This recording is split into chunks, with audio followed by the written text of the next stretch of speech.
Hello students, कैसे हो आप लोग। कैसी चल रही है आपकी पढ़ाई। समय बहुत कम बाकी है बेटा। अब बहुत अच्छे से प्रिपरेशन करनी है और सुपर फास्ट प्रिपरेशन स्टार्ट कर दीजिए। खूब जम के नीट फोड़ू प्रिपरेशन। इस बार बिल्कुल नीट को फोड़ दीजिए, ऐसी प्रिपरेशन करिए। सफलता के अपने झंडे गाड़ दीजिए, है ना। बिल्कुल ऐसा कुछ कमाल करके दिखा दीजिए इस बार। तो बच्चा लोग, हम लोग केटीओजी का आज रिवीजन करेंगे, सुपर फास्ट रिवीजन। तो एक एक करके सबसे पहले तो आ जाते हैं एजम्पशंस पर। इनकी एजम्पशन जो इंपॉर्टेंट है वो हम लोग देख लेते हैं। तो पहली इंपॉर्टेंट एजम्पशन है, देखो, वेरी स्मॉल साइज मॉलिक्यूल्स। इसके जो गैस के मॉलिक्यूल्स होते हैं वो बहुत छोटे छोटे होते हैं। उनका जो वॉल्यूम होता है गैस के वॉल्यूम के कंपैरिजन में बहुत कम होता है। बात समझ आ रही बेटा। नेक्स्ट पॉइंट पे आते हैं। ये रैंडम मोशन करते हैं, डू रैंडम मोशन। जितने भी मॉलिक्यूल्स हैं, जैसे मान लीजिए इस रूम के अंदर खूब सारे गैस के मॉलिक्यूल्स हैं, तो वो सब इधर उधर इधर उधर रैंडम मोशन करते रहते हैं। तीसरा point, perfectly elastic collision between molecules and with in the container. देखो, जो गैस के मॉलिक्यूल्स हैं वो एक दूसरे के साथ एक परफेक्टली इलास्टिक कोलिजन करते हैं। परफेक्टली इलास्टिक कोलिजन में क्या होता है, एनर्जी का लॉस नहीं होता, यानी कि काइनेटिक एनर्जी जो है वो कांस्टेंट रहती है। मतलब कि जितनी स्पीड से ये टकराएंगे उतनी स्पीड से रिबाउंड होकर के निकल जाते हैं। तो इसको परफेक्टली इलास्टिक कोलिजन कहते हैं। फिर उसके बाद ये कंटेनर के अंदर फोर्स और प्रेशर भी एक्सर्ट करते हैं। भाई जब कंटेनर की दीवार से ये टकराएंगे तो टकराने के बाद ये टकरा करके वापस लौटेंगे, तो इनका जो मोमेंटम होगा वो चेंज करेगा। और जब चेंज इन मोमेंटम क्रिएट होता है तो वहां पर एक इंपल्स भी क्रिएट होता है, और इंपल्स की वजह से कंटेनर की वॉल पर एक फोर्स क्रिएट करते हैं ये, और उस फोर्स की वजह से एक प्रेशर भी क्रिएट होता है। ठीक है, तो फोर्स भी ये क्रिएट करते हैं और प्रेशर भी क्रिएट करते हैं। Path between two collision called free path. जैसे एक मॉलिक्यूल है, ये यहां से निकल करके मान लीजिए चलता है, और ये दूसरा वाला मॉलिक्यूल है, ये इससे टकराता है। तो ये फर्स्ट मॉलिक्यूल और सेकंड मॉलिक्यूल, तो इन दोनों के बीच का जो ये पाथ है, ये पाथ कहलाता है फ्री पाथ। इसको कहते हैं फ्री पाथ। अब जैसे दूसरे से ये टकराया, टकरा करके इधर कहीं निकल गया, फिर उसके बाद किसी तीसरे से टकराएगा, फिर उससे टकराने के बाद ये इधर कहीं निकल जाएगा, चौथे वाले मॉलिक्यूल से टकराएगा। तो इस तरीके से हम देखेंगे कि यहां पर कई सारे फ्री पाथ मिलेंगे, और इन सभी कई सारे फ्री पाथ की जब हम मीन वैल्यू निकालते हैं तो उसी को बोलते हैं मीन फ्री पाथ, जिसको अभी आगे हम लोग पढ़ेंगे। ठीक है, अभी यहां पर समझ लीजिए कि मीन फ्री पाथ होता क्या है। ये बात क्लियर हुई बिल्कुल सबको। ओके, फिर उसके बाद देखो, कह रहे हैं it obeys Newton's law of motion. यानी कि जब ये इंपैक्ट करते हैं ना, तो जितना एक्शन लगाते हैं वॉल पर उतना ही रिएक्शन भी क्रिएट होता है। तो न्यूटन्स लॉ ऑफ मोशन को भी ये फॉलो करते हैं। तो ये इनकी एजम्पशंस हुई। ये बेटा एजम्पशन समझ में आई सबको। ओके ओके बेटा, आगे बढ़ते हैं, नेक्स्ट पॉइंट पर आते हैं, that is the pressure of an ideal gas. ये जो आइडियल गैस भरी हुई है कंटेनर के अंदर, जिसके मॉलिक्यूल्स इधर उधर रैंडम मोशन करते रहते हैं, तो वो जब दीवार से टकराते हैं, तो मैंने बताया आपको कि एक इंपैक्ट क्रिएट करते हैं, उस इंपैक्ट की वजह से एक फोर्स क्रिएट होता है, और उस फोर्स की वजह से एक प्रेशर क्रिएट होता है। तो ये जो प्रेशर इसके अंदर क्रिएट होता है, उस प्रेशर की वैल्यू होती है P is equal to 1/3 Nm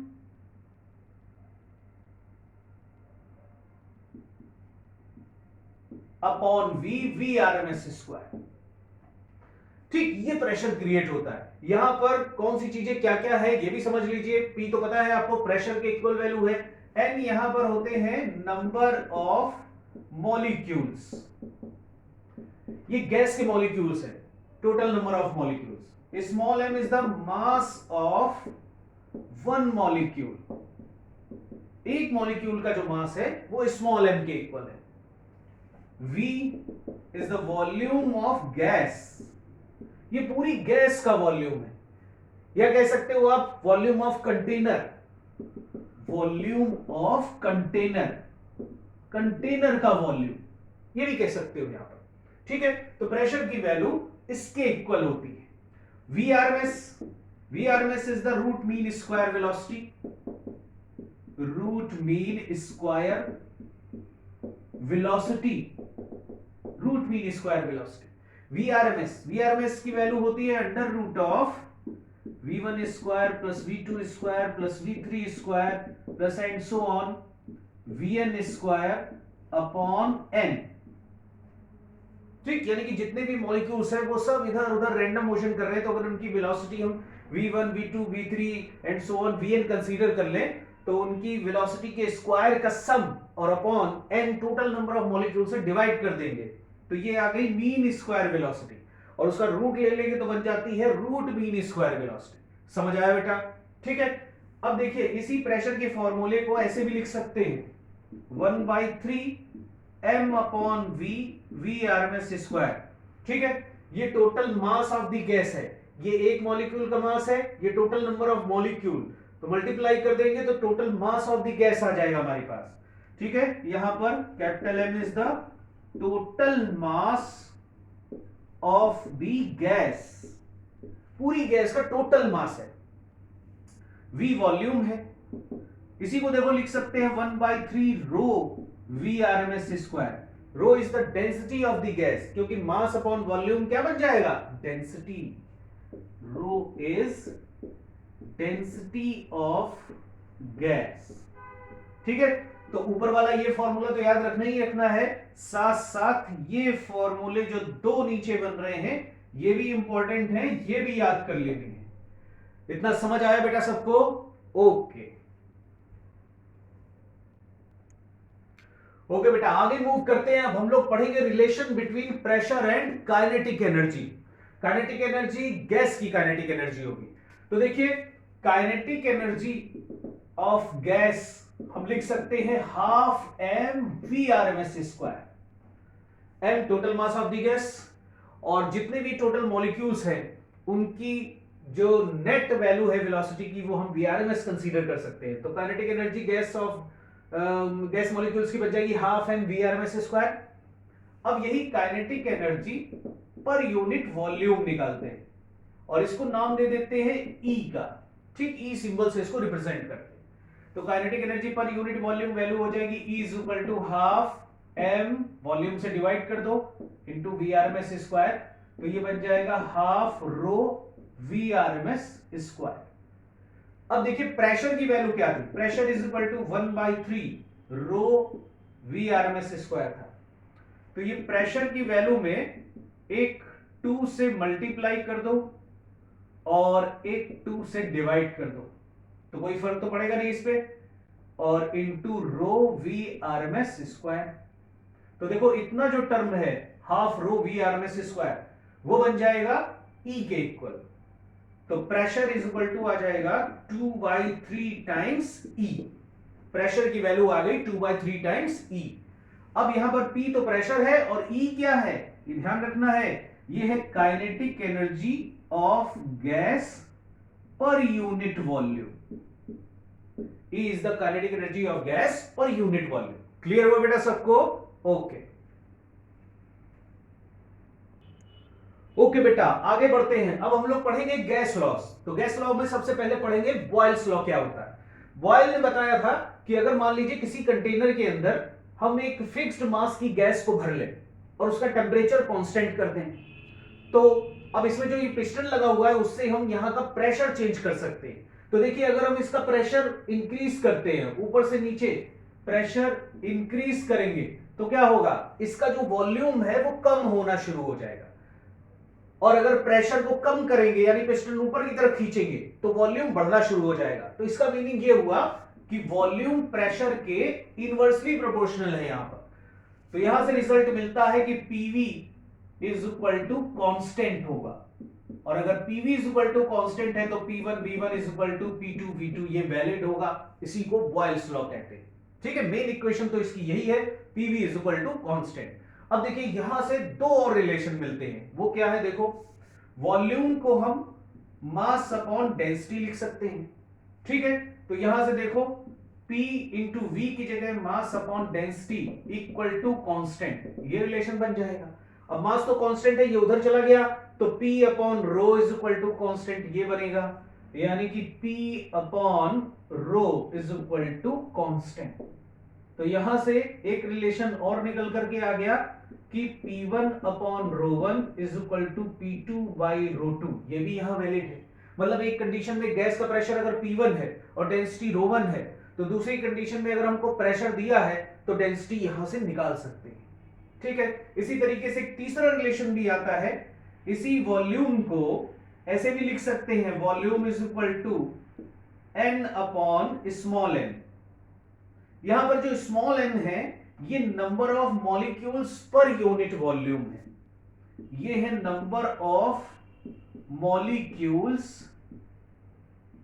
पर यूनिट वॉल्यूम। तो number of molecules per unit volume में n से डिवाइड करोगे तो वॉल्यूम बन जाएगा, तो वॉल्यूम को n अपॉन n लिख सकते हैं।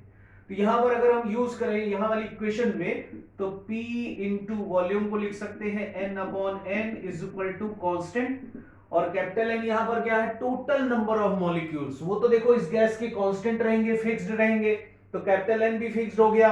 तो यहां से रिलेशन मिलेगा p upon small n equal to constant, यानी कि pressure upon number of molecules per unit volume constant रहेंगे, यानी कि रिलेशन मिलेगा हमको P1 upon N1 is equal to P2 by N2। ये रिलेशन वैलिड होगा। तो इस रिलेशन का भी हम यूज कर सकते हैं कि अगर जैसे फर्स्ट कंडीशन में गैस का प्रेशर P1 दे रखा है और उसके number of molecules per unit volume N1 है, तो अगर प्रेशर चेंज करेंगे तो number of molecules per unit volume change हो जाएंगे। तो ये रिलेशन भी यूज कर सकते हैं। तो एक तरीके से ये तो मेन इक्वेशन हुई यहां की बॉयल्स लॉ की, Pv इक्वल टू कांस्टेंट, और ये दो रिलेशन और भी वैलिड होते हैं, इन पर बेस्ड भी क्वेश्चन पूछा जा सकता है। ठीक है, तो ध्यान रखिएगा इसका। क्लियर बेटा? ओके। नेक्स्ट लॉ पर आते हैं, that is the Charles law. तो चार्ल्स ने बताया था बेटा कि अगर मान लीजिए किसी कंटेनर में गैस बंद है जिसका मास फिक्स्ड है और इस कंटेनर पर जो पिस्टन लगा हुआ है वो फ्री है, यानी कि फ्री होने का मतलब कि प्रेशर कांस्टेंट है। तो जब हम इसका टेम्परेचर चेंज करेंगे गैस का तो इसका वॉल्यूम चेंज होता है, और टेम्परेचर बढ़ाने पर वॉल्यूम बढ़ता है, टेम्परेचर कम करने पर वॉल्यूम कम होता है, यानी कि वॉल्यूम प्रोपोर्शनल टू टेम्परेचर। ये रिलेशन यहां मिलता है जब प्रेशर की वैल्यू कांस्टेंट होती है। तो इसका मतलब V by T is equal to constant हो जाएगा, इसी को बोलते हैं चार्ल्स लॉ, यानी कि V1 अपॉन T1 की वैल्यू V2 बाई T2 के इक्वल होगी। बात समझ आई? तो ये तो मेन इक्वेशन है। इसके बाद दो इक्वेशन और मिलती हैं, जैसे बॉयल्स लॉ में हम लोगों ने देखी थी। इसी वॉल्यूम को क्या लिख सकते हैं, वॉल्यूम को मास अपॉन डेंसिटी लिख सकते हैं। तो मास अपॉन डेंसिटी लिखेंगे तो mass upon density into temperature equal to constant, ये रिलेशन बनेगा। अब यहां पर मास तो कांस्टेंट है तो यहां से रिलेशन बनेगा कि रो इनटू टी की वैल्यू कांस्टेंट के इक्वल आ जाएगी। मींस यहां से कह सकते हैं कि रो1 T1 की वैल्यू रो2 T2 के इक्वल होगी। इसी तरीके से तीसरा वाला relation V is equal to capital N upon small n, ये भी वैलिड होगा। तो वॉल्यूम की जगह ये लिख दे तो फिर क्या हो जाएगा, capital N upon small n into T is equal to constant. तो यहां से हम रिलेशन बना सकते हैं, देखो कैपिटल N तो कांस्टेंट है, उधर चला जाएगा तो ये n into T is equal to constant हो जाएगा। ये एक और रिलेशन मिलेगा, मतलब यहां से हम रिलेशन बना सकते हैं n1 T1 is equal to n2 T2 के इक्वल होगा। n यहां पर वही number of molecules per unit volume है।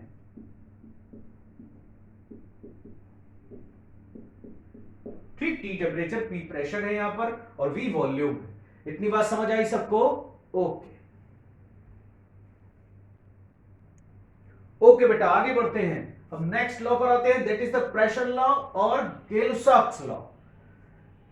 तो प्रेशर लॉ में या गेलुसाक लॉ में गेलुसाक ने बताया था कि अगर मान लीजिए किसी कंटेनर के अंदर एक हम फिक्स्ड मास की गैस ले लें और इसका जो पिस्टन है वो फिक्स्ड कर दें, यानी कि यहां पर वॉल्यूम कांस्टेंट कर दें, वॉल्यूम चेंज नहीं हो रहा है, तो अब इस कंडीशन में जब हम टेम्परेचर चेंज करते हैं तो गैस का प्रेशर चेंज होता है, और टेम्परेचर बढ़ाने पर प्रेशर बढ़ता है। ठीक, pressure directly proportional to temperature. ठीक है, वॉल्यूम यहां कांस्टेंट है, तो ये रिलेशन वैलिड होता है, मतलब कि P by T is equal to constant. ये रिलेशन वैलिड है प्रेशर लॉ में, मतलब P1 upon T1 is equal to P2 by T2 के इक्वल होता है। ठीक, क्लियर हुआ बेटा सबको? इसको बोलते हैं प्रेशर लॉ और Gay Lussac's law. Is it clear to all of you? Okay. Okay बेटा, आगे बढ़ते हैं नेक्स्ट पॉइंट पर। अब हम लोग आते हैं आइडियल गैस इक्वेशन पर। देखिए आइडियल गैस इक्वेशन है PV is equal to mu R T. ये आइडियल गैस इक्वेशन होती है। इसमें पी प्रेशर, वी वॉल्यूम और म्यू को बोलते हैं नंबर ऑफ मोल्स। ये नंबर ऑफ मोल्स हैं गैस के। और आर कहलाता है गैस कांस्टेंट या यूनिवर्सल गैस कांस्टेंट भी कहते हैं इसको, यूनिवर्सल गैस कांस्टेंट। ठीक, टी टेम्परेचर है यहां पर। और जो यूनिवर्सल गैस कांस्टेंट होता है इसकी वैल्यू होती है बेटा 8.31 जूल पर मोल पर केल्विन। आर की वैल्यू ये याद रखनी है आपको, इंपॉर्टेंट है। इसकी डायमेंशन देखिए यहीं से निकाल सकते हैं। इसका यूनिट जूल पर मोल पर केल्विन है, तो जूल का मतलब ml2t-2 अपॉन मोल की मोल हो जाएगी, और केल्विन मतलब थीटा या के यूज कर सकते हैं। तो ये बन जाएगी ml2t-2 थीटा की पावर -1 मोल की पावर -1। ये आ गई इसकी डायमेंशन। इसी तरीके से एक और इक्वेशन होती है PV is equal to NKT. ये नंबर ऑफ मॉलिक्यूल्स के टर्म में होती है। P pressure, V volume, N यहां पर है number of molecules. It is called number of molecules, and K is called Boltzmann constant. It is called Boltzmann's constant. T is temperature. Boltzmann constant की जो value होती है के की, वो होती है 1.38 इंटू 10 टू द पावर -23, और यूनिट हो जाएगा इसका जूल पर केल्विन। इसकी भी डायमेंशन निकाल सकते हैं। डायमेंशन अगर आपसे पूछ ले बोल्ट्जमैन कांस्टेंट की, तो देखो जूल पर केल्विन इसका यूनिट है, यहीं से आ जाएगी। ऊपर जूल का मतलब ml2t-2 और नीचे केल्विन का मतलब थीटा, तो ये थीटा ऊपर आ जाएगा, तो ml2t-2 थीटा की पावर -1। ये आ जाएगी बोल्ट्जमैन की डायमेंशन। क्लियर हुआ बेटा? अब ये वाली जो इक्वेशन है देखो, PV is equal to mu R T. तो पीवी इज इक्वल टू जो म्यू है, म्यू को मास अपॉन मॉलिक्यूलर वेट लिख सकते हैं। म्यू नंबर ऑफ मोल्स जो होते हैं वो मास अपॉन मॉलिक्यूलर वेट के equal, into R into T. तो P is equal to volume को इधर ले आए तो ऊपर मास है, नीचे वॉल्यूम, और ये मॉलिक्यूलर वेट को m0 लिख दे तो R इंटू टी। तो इतनी जो वैल्यू है मास अपॉन वॉल्यूम, ये बन जाएगा डेंसिटी। तो यहां से एक रिलेशन और मिलेगा, P is equal to density rho upon m0 RT। ये एक और रिलेशन आ जाता है जो कि इंपॉर्टेंट है। इस पर बेस्ड भी क्वेश्चन आते हैं। ठीक, कितनी बात समझ आई बेटा सबको? ओके ओके बेटा, आगे बढ़ते हैं। अब बढ़ते हैं बहुत important point, that is the Avogadro hypothesis. ये क्या होती है? देखिए, एवोगैड्रो ने बताया था कि किसी भी गैस के अगर हम 22.4 लीटर का वॉल्यूम ले लें, तो उसमें जो मास ऑफ द गैस है, mass of any gas in 22.4 liter volume at STP। STP पर, STP का मतलब स्टैंडर्ड टेम्परेचर एंड प्रेशर। तो टेम्परेचर की वैल्यू होती है, स्टैंडर्ड टेम्परेचर की वैल्यू 273 केल्विन, और प्रेशर की वैल्यू होती है 1 atm। तो स्टैंडर्ड टेम्परेचर एंड प्रेशर पर 22.4 लीटर वॉल्यूम में जो मास होता है गैस का is equal to its molecular weight. वो इसके मॉलिक्यूलर वेट के बराबर होता है, और यही वैल्यू 1 मोल के इक्वल होती है, यानी यही equal to and also equal to 1 mole of that gas। उसी गैस के 1 मोल के इक्वल होता है। बात समझ आ रही है? यानी कि ये जो 22.4 लीटर का वॉल्यूम है, इसमें जो मास ऑफ गैस है, अगर उसको स्मॉल एम हम कंसीडर कर ले, तो इतनी गैस का जो मास है वही उसके मॉलिक्यूलर वेट के बराबर होता है, और इसी को 1 मोल कहते हैं। यही 1 मोल के इक्वल होता है। ठीक है। अच्छा, और एक और बात बताई उन्होंने, एवोगैड्रो ने, कि इतने वॉल्यूम में 22.4 लीटर के वॉल्यूम में जो नंबर ऑफ मॉलिक्यूल्स होते हैं वो एवोगैड्रो के इक्वल होते हैं, Na के इक्वल, और जिसकी वैल्यू होती है 6.023 इंटू 10 टू द पावर 23। यानी कि उन्होंने बताया था कि 22.4 लीटर वॉल्यूम में 6.023 into power 23 number of molecules होते हैं, जिनको एवोगैड्रो नंबर बोलते हैं। ठीक, इतनी बात समझ आई? It is called Avogadro hypothesis. Okay बेटा, आगे बढ़ते हैं। अब आते हैं, 2 इंपॉर्टेंट पॉइंट पढ़ेंगे हम लोग। पहला इंपॉर्टेंट पॉइंट है म्यू, जो होता है जिसको हम लोग मास अपॉन मॉलिक्यूलर वेट के इक्वल लिखते हैं, इसकी वैल्यू नंबर ऑफ मॉलिक्यूल्स और एवोगैड्रो के टर्म में भी होती है।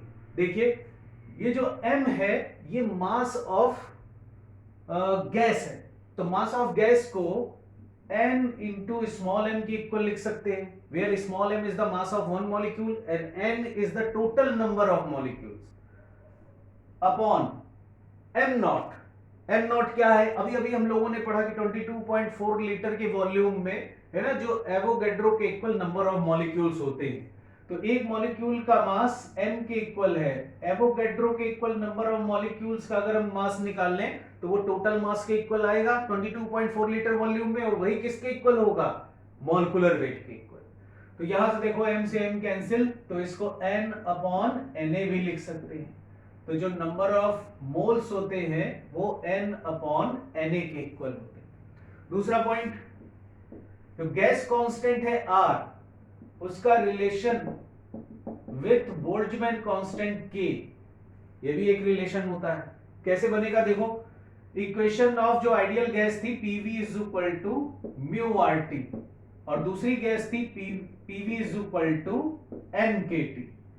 तो यहां से देखो हम लिख सकते हैं mu RT will be equal to NKT, T से T कैंसिल हो जाएगा, तो बचेगा mu R is equal to NK।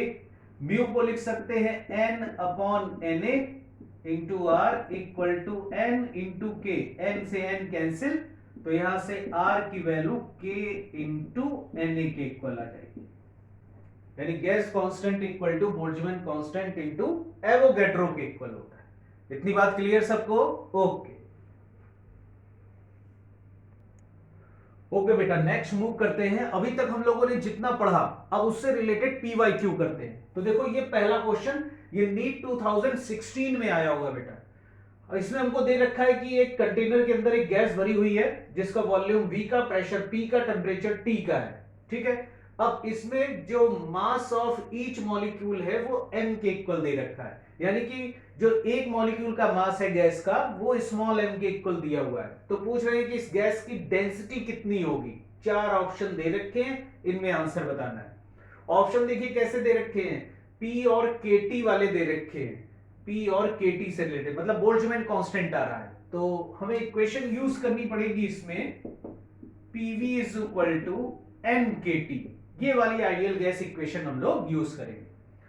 तो देखो यहां पर अगर हम इसमें एक स्मॉल m से ऊपर मल्टीप्लाई कर दें और एक स्मॉल m से डिवाइड कर दें तो इक्वेशन पे कोई फर्क नहीं पड़ेगा।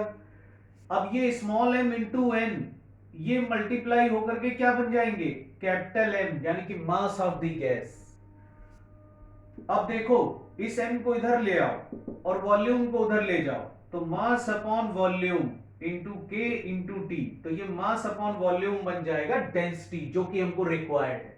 तो ये बन गई डेंसिटी, यानी कि रो। तो यहां से हम लिख सकते हैं rho is equal to PM upon KT के इक्वल। अब देख लो कौन सा ऑप्शन इसमें सही है, सेकंड वाला ऑप्शन सही हो जाएगा। क्लियर हुआ बेटा सबको? ओके ओके बेटा, अगले क्वेश्चन पर आते हैं। ये वाला जो क्वेश्चन है वो नीट 2015 में आया हुआ है। नीट 2015 में। देखिए इसमें दे रखा है कि दो कंटेनर है ए और बी, तो दो आइडियल गैस इसमें भरी हुई है। पहली वाली कंटेनर में जो गैस है उसका प्रेशर दूसरी वाली गैस के प्रेशर का डबल है।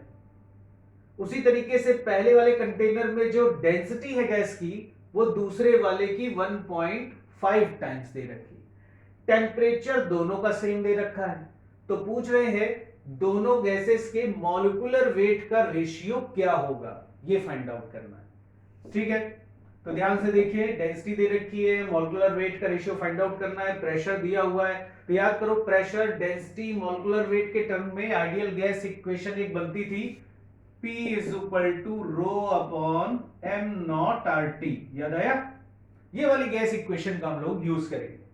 तो देखिए यहां से रिलेशन बन जाएगा P पहली वाली गैस के लिए 2P इज इक्वल टू रो, इसका है 1.5 रो अपॉन एम नॉट को ma लिख देते हैं इंटू आर इंटू टी। ये फर्स्ट इक्वेशन बन गई। ऐसे ही दूसरी इक्वेशन बना लेंगे दूसरे कंटेनर के लिए। तो प्रेशर की वैल्यू P, डेंसिटी की value rho, molecular weight mb, r into T. ये सेकेंड इक्वेशन। ठीक है, अब क्या करिए, दोनों को डिवाइड कर दीजिए। देखिए P से P ये कैंसिल, रो से रो कैंसिल, RT से RT कैंसिल। तो इधर आ जाएगा 2/1 इज इक्वल टू, ये ma नीचे आएगा, mb ऊपर आ जाएगा, तो 1.5 mb अपॉन ma। ठीक, ये रिलेशन बनेगा। हमको निकालना है ma अपॉन mb, तो ma को इधर ले आओ, mb को इधर, तो ma अपॉन mb की वैल्यू 1.5/2 के इक्वल हो जाएगी। ये पॉइंट हटाओ, 0 बढ़ेगा, 5 से काट दो, 3/4 आ जाएगा। तो रेशियो 3:4 के इक्वल हो जाएगा। समझ आया बेटा सबको? ओके ओके बेटा, नेक्स्ट क्वेश्चन पर आते हैं। ये नीट 2013 में आया हुआ है। इसमें एक आइडियल गैस इक्वेशन का वीटी डायग्राम दिया है और ये दो लाइंस हैं। इसका प्रेशर P1, यहां पर प्रेशर P2 दे रखा है। ये एंगल θ1 और θ2 दिए हुए। तो इस डायग्राम से बताना है कि प्रेशर P1 और P2 में क्या रिलेशन होगा। चार ऑप्शन है, पहला P2 लेस देन P1, दूसरा कैन नॉट प्रेडिक्ट, तीसरा P2 इक्वल टू P1 और चौथा P2 ग्रेटर देन P1। तो यहां पर ध्यान से देखो, ये VT डायग्राम है। तो VT डायग्राम में जो स्लोप होगा V/T का, वही प्रेशर को इंडिकेट करेगा। तो देखो आइडियल गैस इक्वेशन होती है PV is equal to mu RT। तो यहां से देखो V/T की जो वैल्यू होगी वो प्रोपोर्शनल टू 1/P हो जाएगा। V/T यहां पर क्या होगा, tan थीटा के प्रोपोर्शनल होगा, यानी स्लोप की वैल्यू, और tan थीटा प्रेशर के इनवर्सली प्रोपोर्शनल है।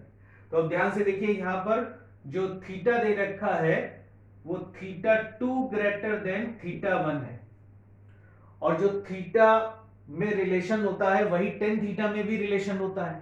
थीटा छोटा तो tan थीटा कम, थीटा बड़ा तो tan थीटा भी ज्यादा होगा। तो यहां से जो थीटा का रिलेशन है वही tan थीटा में रिलेशन मिलेगा। तो tan θ2 will be greater than होगा tan θ1, और tan थीटा और प्रेशर में इनवर्सली प्रोपोर्शनल का रिलेशन है। तो tan θ2 ग्रेटर देन tan θ1 है, तो इसका मतलब P2 की जो वैल्यू होगी वो लेस देन P1 हो जाएगी। तो कौन सा ऑप्शन सही हो जाएगा? फर्स्ट वाला ऑप्शन करेक्ट हो जाएगा। ये क्लियर हुआ बेटा सबको? ओके ओके बेटा, नेक्स्ट क्वेश्चन पर आते हैं। ये देखिए 2008 में आया हुआ है। कहते हैं एक आइडियल गैस है, 10 डिग्री सेल्सियस पर उसकी डेंसिटी और प्रेशर का रेशियो x के इक्वल दे रखा है। तो पूछ रहे हैं डेंसिटी और प्रेशर का रेशियो 110 डिग्री सेल्सियस पर कितना होगा। वही गैस है, चार ऑप्शन दे रखे हैं, बताना है इनमें से कौन सा सही है। तो चलिए सॉल्व करते हैं। अब यहां पर देखो डेंसिटी और प्रेशर का रेशियो है, तो याद करो प्रेशर का डेंसिटी के साथ एक रिलेशन था, P is equal to rho upon M not RT। ठीक है, तो यहां से देखो rho upon pressure proportional to 1/T, ये रिलेशन हो जाएगा। ये P जो रो अपॉन P है, इसको कंसीडर कर लो कि कोई बीटा के इक्वल है, सपोज दैट। ठीक, इस पूरी वैल्यू को मान लेते हैं बीटा। ठीक है, तो beta at 10 degree Celsius proportional to होगा 1/T एट 10 डिग्री सेल्सियस। एक रिलेशन ये बन जाएगा। फिर दूसरी कंडीशन से यही बीटा निकालना है एट 110 डिग्री सेल्सियस पर, प्रोपोर्शनल टू यही relation 1/T at 110 degree Celsius, ये बन जाएगा सेकंड रिलेशन। दोनों को डिवाइड कर दो तो देखो बीटा एट 10 डिग्री सेल्सियस ये वैल्यू हमें दे रखी है ना, ये x के इक्वल है, और बीटा एट 110 ये हमको निकालना है। And this will be equal to, ये t नीचे आएगा, ये t ऊपर जाएगा, तो ये t केल्विन में रखेंगे यहां पर, तो ऊपर 273 प्लस 110 और नीचे 273 प्लस 10 के इक्वल हो जाएगा। तो ऊपर देखो आ जाएगा 383 और नीचे आ जाएगा 283। तो यहां से देखो beta at 110 degree Celsius value हो जाएगी ये 283 टाइम्स x अपॉन 383। ये ऑप्शन सही हो जाएगा। तो कौन सा ऑप्शन सही होगा? सेकंड वाला ऑप्शन करेक्ट हो जाएगा। ये समझ आया बेटा सबको? ओके।